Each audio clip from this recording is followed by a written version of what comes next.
नमस्ते बच्चों, मैं हूँ डीडी पाटिल सर। और फिर से इस वीडियो में आप सबका ज्ञानदान इस यूट्यूब चैनल पर आप सबका स्वागत करता हूँ। तो बच्चों, पिछले वीडियो में हमने संधि, जो संयुक्त हिंदी व्याकरण का जो संधि, ये जो मुख्य घटक है, उसके जो संधि का जो पहला प्रकार है वो है स्वर संधि। इसके बारे में हमने जानकारी देखी थी। अब हमें इस वीडियो में जो संधि के जो प्रकार है उसमें से व्यंजन संधि और विसर्ग संधि, इसके बारे में हमें आज जानकारी देखनी है। अगर आपने पिछला वीडियो नहीं देखा तो पिछला वीडियो भी ज़रूर देख लीजिए और इस वीडियो को भी ध्यान से सुनिए। और यह वीडियो आपको अच्छी लगी तो वीडियो को सब्सक्राइब कीजिए। अगर यह वीडियो आपको अच्छी लगी तो अपने मित्रों के साथ ज़रूर शेयर कीजिए और इसी तरह हमारे इस वीडियो के साथ बने रहने के लिए जो बेल प्रेस दिया है वो ज़रूर दबाइए। तो देखते हैं इस वीडियो में हमें संयुक्त हिंदी व्याकरण कक्षा 10वीं की व्यंजन संधि और विसर्ग संधि के बारे में हमें जानकारी देखनी है। तो बच्चों, पिछले वीडियो में हमने संधि किसे कहते हैं, संधि के प्रकार कौन कौन से हैं और उसमें से जो नंबर 1 का प्रकार है वह है स्वर संधि। और स्वर संधि के भेद कौन कौन से हैं इसके बारे में हमने जानकारी देखी थी।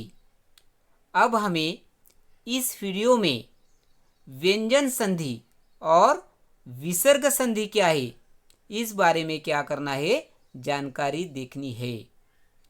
तो मेरे प्यारे बच्चों, तो बताओ फिर व्यंजन संधि क्या होती है। जैसे कि हमने पिछले वीडियो में देखा स्वर संधि क्या होती है। तो स्वर संधि यानी क्या कि पास पास आने पर दो स्वरों में आने वाला परिवर्तन को क्या कहते हैं, हम स्वर संधि कहते हैं। पास पास आने पर दो स्वरों में अपने वाले परिवर्तन को क्या कहते हैं, हम स्वर संधि कहते हैं। तो इसी तरह व्यंजन संधि यानी क्या है, व्यंजन संधि किसे कहते हैं। तो देखिए बच्चों, व्यंजन संधि, तो व्यंजन संधि किसे कहते हैं हम, व्यंजन और स्वर अथवा व्यंजन और व्यंजन के योग से होने वाले परिवर्तन को क्या कहते हैं, हम व्यंजन संधि कहते हैं। जरा ध्यान से सुनिए मेरी बाती। व्यंजन और स्वर अथवा व्यंजन और व्यंजन के योग से होने वाले परिवर्तन को क्या कहते हैं, हम व्यंजन संधि कहते हैं। तो देखिए यहाँ पर कुछ उदाहरण दिए गए, उसमें से पहले उदाहरण का प्रकार है व्यंजन जमा स्वर। व्यंजन जमा स्वर, तो यहाँ पर उदाहरण दिया गया है आपको दिक जमा गज। यहाँ पर उदाहरण दिया गया है, उदाहरण क्रमांक 1 है दिक जमा गज बराबर क्या तैयार हो जाता है, दिग्गज। अब इस दिक में जो दिग्गज का जो मूल शब्द कौन सा है, दिक है, और दूसरा जो मूल शब्द कौन सा है, गज है। इस दोनों शब्द को देखें तो दिक जब हम उच्चार निकलते हैं तो शेवट का अक्षर कौन सा है, क है दिक शब्द का।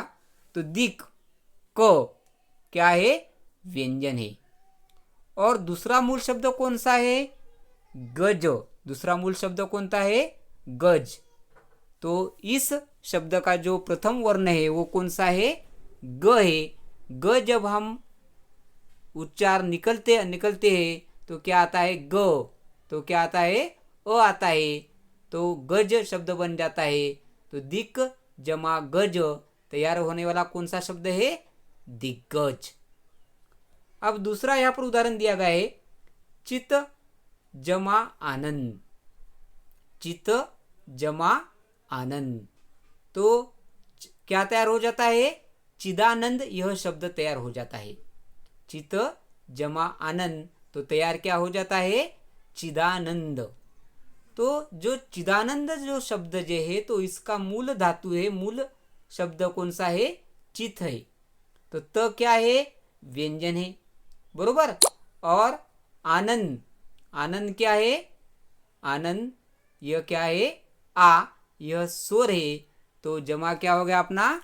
चित्त जमा आनंद। ये दोनों मूल धातु से क्या जमा हुआ?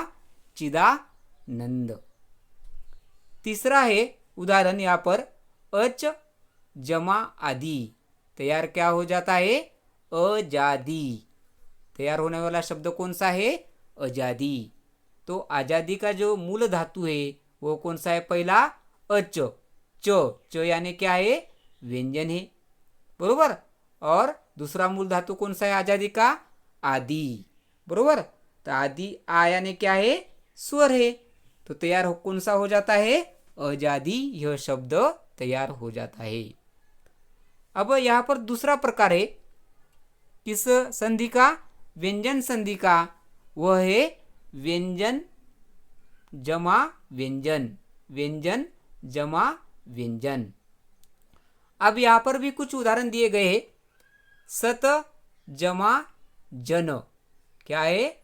उदाहरण क्रमांक 1, सत जमा जन, तैयार क्या हो जाता है? सज्जन।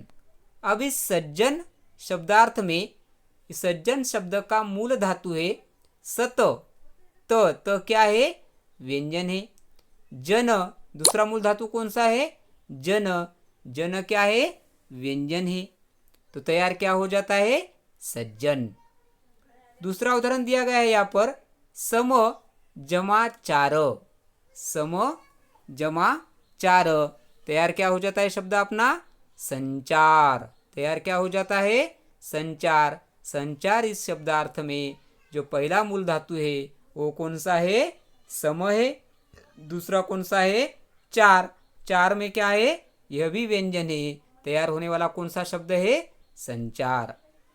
तीसरा उदाहरण यहाँ पर दिया गया है वाक जमा जाल, वाक जमा जाल, तैयार होने वाला कौन सा शब्द है? वाकजाल। यानी क का क्या बन गया? यहाँ पर ग बन गया। ये नियम ध्यान से आप सुनिए, क का क्या बन जाता है? ग बन जाता है। तो वाक जमा जाल, यहाँ पर क्या बन गया शब्द? वाकजाल। तत जमा लीन, तत जमा लीन, क्या तैयार हो जाता है? तल्लीन। नीर जमा रोग, क्या तैयार हो जाता है शब्द? निरोग। इसी को हम क्या कहते हैं? व्यंजन संधि कहते हैं। व्यंजन संधि यानी क्या? व्यंजन और स्वर, व्यंजन और स्वर अथवा व्यंजन और व्यंजन के योग से होने वाले परिवर्तन को क्या कहते हैं? हम व्यंजन संधि कहते हैं। दोबारा सुनिए कि व्यंजन संधि किसे कहते हैं? व्यंजन संधि किसे कहते हैं? व्यंजन और स्वर अथवा व्यंजन और व्यंजन के योग से होने वाला जो परिवर्तन है उस परिवर्तन को हम व्यंजन संधि कहते हैं। अब यहाँ पर संधि का जो दूसरा प्रकार है वह कौन सा है? विसर्ग संधि। तो विसर्ग संधि यानी क्या? तो देखिए विसर्ग संधि, बरोबर। तीसरा संधि का मेन प्रकार है वह कौन सा है? विसर्ग, विसर्ग संधि। अब विसर्ग यानी क्या आपको मालूम होगा? विसर्ग, विसर्ग संधि किसे कहते हैं? तो ये जान लेते हैं। विसर्ग के बाद स्वर या व्यंजन आने पर जो परिवर्तन होता है उसे हम विसर्ग संधि कहते हैं। देखिए मित्रों, विसर्ग के बाद स्वर या व्यंजन आने पर जो परिवर्तन होता है उसे हम विसर्ग संधि कहते हैं। विसर्ग के बाद स्वर या व्यंजन आने पर जो परिवर्तन होता है उसे विसर्ग संधि कहते हैं। जैसे कि यहाँ पर कुछ उदाहरण दिए गए हैं मित्रों, वो उदाहरण आप जरा देखिए और विसर्ग संधि क्या हम जान लेते हैं। देखिए यहाँ पर कुछ उदाहरण है। निह जमा चय, क्या उदाहरण है? निह जमा चय, निह जमा चय, तो क्या तैयार हो जाता है? निश्चय। दुह जमा गति, क्या तैयार हो जाता है? दुर्गति। मनः जमा हर, क्या तैयार हो जाता है? मनोहर। निह जमा रस, क्या तैयार हो जाता है? निरस। दुह जमा तर, क्या तैयार हो जाता है? दुस्तर। निह जमा आकार, क्या तैयार हो जाता है? निराकार। दुह जमा परिणाम, क्या तैयार हो जाता है? दुष्परिणाम। तपह जमा बल, क्या तैयार हो जाता है? तपोबल। इसी को हम क्या कहते हैं? विसर्ग संधि कहते हैं। तो यह वीडियो आपको कैसी लगी तो मुझे अपने कमेंट बॉक्स करके ज़रूर ज़रूर ज़रूर लिखिए। और यह वीडियो आपको अच्छी लगी तो अपने मित्रों के साथ ज़रूर शेयर कीजिए। ये वीडियो आपको अच्छी लगी तो लाइक कीजिए और हमारे वीडियो के साथ बने रहने के लिए बेल प्रेस आइकॉन कीजिए। तो ठीक है, यहाँ पर हम रुकते हैं। ठीक है, ओके।